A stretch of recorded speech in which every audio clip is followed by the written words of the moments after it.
The Thermaltake Flow-Ring RGB 360 TT Premium Edition sports three 120mm Ring Plus RGB fans and a glorious LED water block with native support for socket AM4 and LGA 2066. Superior cooling and a swarm of software-controlled addressable RGB LEDs make this CLC a perfect pairing for your unlocked CPU. Click the link in the description for more info.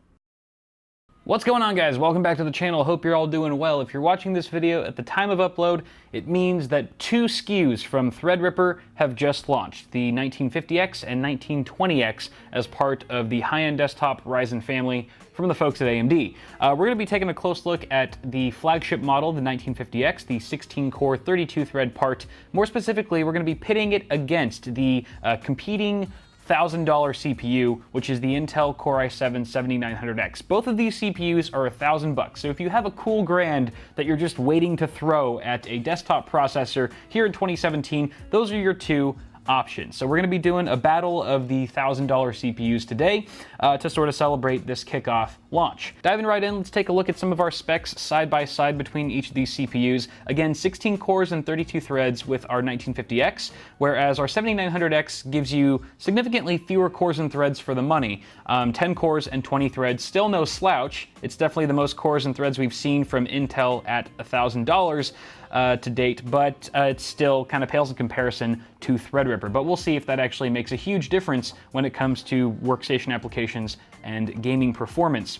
On our 7900X, we get a base and boost clock of 3.3 GHz and 4.3 GHz respectively, with a 4.5 GHz burst, which is basically a part of the Max Turbo Technology 3.0 from Intel, which will take its favorite core, or sometimes more than one core, I'm not sure, at least one core, and it will spike it up to 4.5 GHz, assuming that you have power and thermal headroom. We've also got 3.4 GHz and 4 GHz base and boost respectively for our 1950X part, with a 200 megahertz XFR boost, so potentially up to 4.2 gigahertz, assuming you have the thermal headroom. 13.75 megabytes of L3 cache on the Intel side, 32 megabytes of L3 for Threadripper, and one of the biggest differences that's most talked about between these two chips and the platforms in general are the PCIe Gen 3 lanes. So we've got 44 with the 7900X and 64 PCIe lanes with the 1950X. In fact, all of the Threadripper parts that have been announced so far are sporting 64 PCIe Gen 3 lanes. We've also got a big difference in TDP, 140 watts on the 7900X and 180 watts on the 1950X. We'll see if that actually equates to a big difference in thermals once we put a load on each of these systems. Lastly, we have both camps supporting quad-channel DDR4 memory. It's worth noting that all of the SKUs in the Threadripper family are supporting this, whereas only Skylake X parts are going to be equipped with quad-channel support. When it comes to Kaby Lake X, for example, you're going to be limited to dual channels. So if you're buying a motherboard that's not specifically tailored for Kaby Lake X, then you will not have access to some of your memory channels. In fact, half of your DIMM slots will not be usable. So bear that in mind. Testing hardware on the test beds, we've got the 7900X being cooled by a Corsair H110i, which is a 280mm AIO. That's on top of an MSI X299 Gaming Pro Carbon motherboard with 32 gigs of G.Skill Trident Z DDR4 at 3200 megahertz. We've also got an Asus Strix GTX 1080 Ti, which is rocking right out of the box speeds, no overclocking involved here, just the factory OC that it ships with, and that is the same GPU we're using for both systems. On the 1950X rig, we've got that being cooled by an NZXT Kraken X62, which is also a 280mm liquid AIO. That's aboard the Asus X399 Zenith Extreme motherboard, along with 32 gigs of G.Skill Trident Z RGB at, again, 3200 megahertz, and we were able to hit those speeds on both of those kits. No problem within the BIOS. Now, of course, before we dive into the benchmarks, just a little bit of testing methodology for y'all, just so you know exactly how I went about this. For our 1950X, I ran all of our tests with SMT enabled, so the full 16 core and 32 threads are being fully utilized, or have the potential to be fully utilized for all these runs. Within the UEFI, I was able to hit an all-core overclock to 4.0 gigahertz at 1.39 volts. I would have liked to go further than 4 gigahertz, or at least tried to, but after checking my thermals, I noticed we were already hitting a max core temperature, or max package temp of 79 degrees Celsius. So I didn't want to run the system any hotter than what I would feel personally comfortable with my own system at home. So that's why I left it at 4 gigahertz. You might be able to find some higher clock speeds than that on other review sites and YouTubers. But that was what I got. We were also, again, able to hit 3200 megahertz within the UEFI. I was using the latest BIOS at the time, which was BIOS 0305. That was, again, on the X399 Zenith Extreme. And within Windows, I was using the high-performance power plan for the entirety of my tests. Now, along with Threadripper comes some changes within the Ryzen Master software as well. So in particular, we've got two different modes. On one hand, we've got Creator Mode, which is recommended by AMD for workstation applications and productivity apps, things of that nature. And then we have Gaming Mode, which of course is if you're going to be firing up some games. The main difference, or one of the primary differences between these modes, is the memory architecture that they're using. So in Creator Mode, we're actually using UMA, which essentially utilizes both of the active dies on the CPU, as well as both memory banks, all at the same time. It sort of just sprawls out, like it's full utilization across the entire CPU. Whereas NUMA, in gaming mode, pretty much only utilizes one die and the memory bank it's attached to before it gets filled up, and once that's at 100% load, it starts tapping into the other die and its associated memory bank. That's a very high-level explanation of how it works, but the end result is that AMD found that by using the NUMA memory architecture in gaming mode, that they were able to yield about 4% better performance on average after testing 100 different games. As it turned out in my testing, I did not see any difference whatsoever in performance when gaming in either creator mode or gaming mode. It didn't really matter what I was using. And again, this is only because I was testing 4 games as opposed to 100. That's obviously a much larger sample size. So if I would have branched out my benchmark suite to include more games, I'd probably start to see a little bit of a performance benefit from having gaming mode enabled. But since I did not, I simply tested everything in the default profile that Ryzen Master comes with, which is creator mode. Because again, I saw 0 performance difference between either of those modes in our games. So for the 7900X, let's move on to that. Hyperthreading was enabled. It's got to be a fair game, so if SMT is enabled on Threadripper, hyperthreading should be enabled with our Intel chip. I was easily able to hit an overclock of 4.5 gigahertz across all cores at just 1.2 volts, actually, fairly low, which could partially explain why our max package temperature was much lower than that on the 1950X. Only 60 degrees Celsius for our 7900X. That was the max load temperature we saw on the package after the duration of my testing, which is fairly good. That's 19 degrees cooler than the 1950X. Again, could partially be explained by the fact that I dialed in a fairly modest OC for our 7900X. I've been seeing a lot of people hit 4.8 gigahertz and beyond on all 10 cores, which could explain why we're seeing a lot of people complain about Skylake X overheating. But not in this case.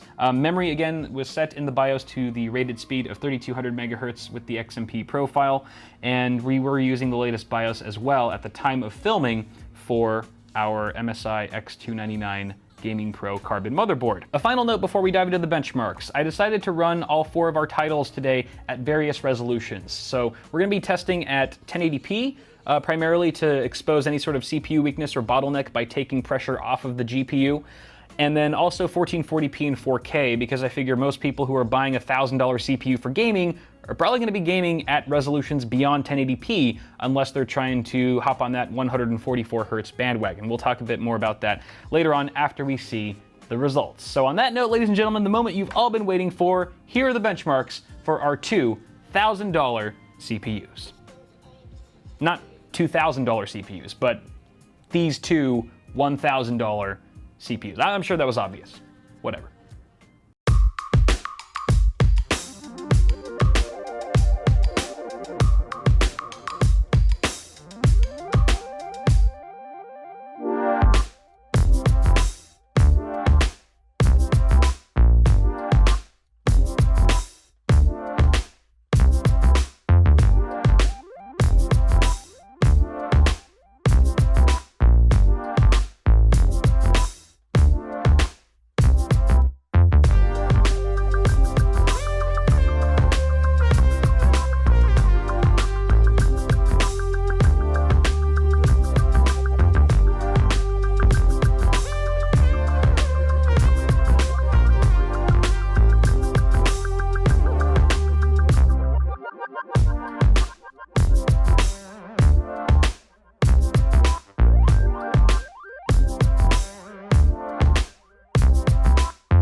All right, ladies and gentlemen, that is all the datas, and now we should probably talk about it. So when it comes to productivity, editing, and rendering, and you're strictly getting down to business, we kind of saw the two CPUs trade blows. The 1950X definitely had an upper hand in Handbrake when we were encoding our 4K 5-minute clip. The 7900X in that test took about 22% longer to finish its encoding than our Threadripper contender. Whereas in Premiere, we actually saw the Intel chip pull ahead. The 1950X took 12% longer, not quite as big of a lead for our 7900X here, but it did take longer to render that 4K file out. When it came to workstation applications specifically, overclocking seemed to help both camps quite a bit. In Handbrake, we saw both of the CPUs gain anywhere between 10 to 15% when overclocking, which is pretty impressive. And in Premiere, overclocking gave both of our chips a performance increase of 17 to 19%. So definitely overclock. If you're going to be buying either of these CPUs, especially if you're going to be using it for workstation stuff, which you should be, then overclocking can help quite a bit. Let's talk about gaming really quick. At 4K, as expected, the CPUs are pretty much neck and neck. We're not going to see a huge variance in performance between the two simply because we are now severely GPU bottlenecked, and because of that, this is pretty much a wash when it comes to 3840 by 2160p.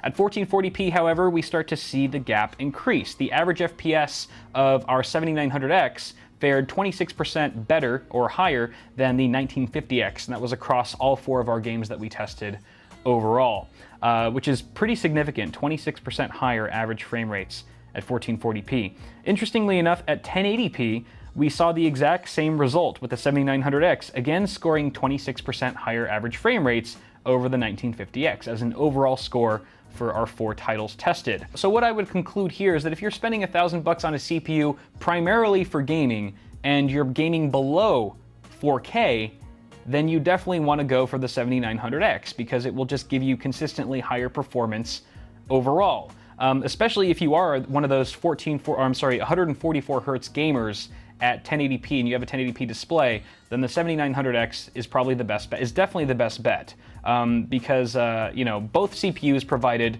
an outstanding experience when gaming. I mean, I had a blast gaming and playing around on both platforms. However, if you are trying to chase that frame rate, you will be getting more frames per second with the 7900X. Again, at 4K, doesn't really matter. Anything below that, 7900X. Finally, wrapping up with some closing notes here. I just want to reiterate that with Threadripper, you do get more PCIe Gen 3 lanes out of the gate with the 1950X, or any of the Threadripper SKUs for that matter, than you do with Intel. This is a big deal. A lot of people are really hyped up about it. This is going to give you more flexibility to do things like multi-GPU setups combined with NVMe storage and things of that nature. However, recent news has just brought confirmation to us that at launch, you will not be able to boot off of an NVMe RAID array with Threadripper. This is a support that AMD may potentially add in the future, but we don't have a date on that. Whereas with Intel, you get that support right out of the gate, and ultimately it's going to be up to you as to how important that feature is. On a final note, I know I've said this a million times as well as other reviewers out there, but Ryzen really is still maturing. It's so new. The Zen architecture is still fresh in its infancy, whereas, you know, Intel has been around for so long. Developers have been optimizing for Intel alone for so many years now that it'll be interesting to see, after there's more optimizations made for higher core count CPUs, if we could potentially do a rematch between these two CPUs later down the line, let's say 6 months to a year from now, just to see if AMD has gained any leverage over Intel in this particular segment. It would be really fascinating to me personally, but that's of course a topic for another video. So you guys have all the information now, it's out there. Go ahead and watch all the other reviewers, all the other YouTubers who are talking about the 1950X and Threadripper in general, comparing it against Intel. The more information, the better. But as always, I'm very curious to hear your own feedback and thoughts on this launch in the comments below. So blow it up, guys. Let me know what you think about all this crazy stuff. And until next time, toss me a like on the video if you enjoyed it. It helps me so much. And before you guys go, feel free to check out Bitwit Ultra, my ad-free early access channel for $1.50 a month. The first 2 weeks are completely free, and you can back out any friggin' time. Guys, as always, I'm Kyle Bitwit. Thank you guys so much for watching. I love y'all. Stay tuned for more tech stuff coming at you really soon, and I will see you in the next video.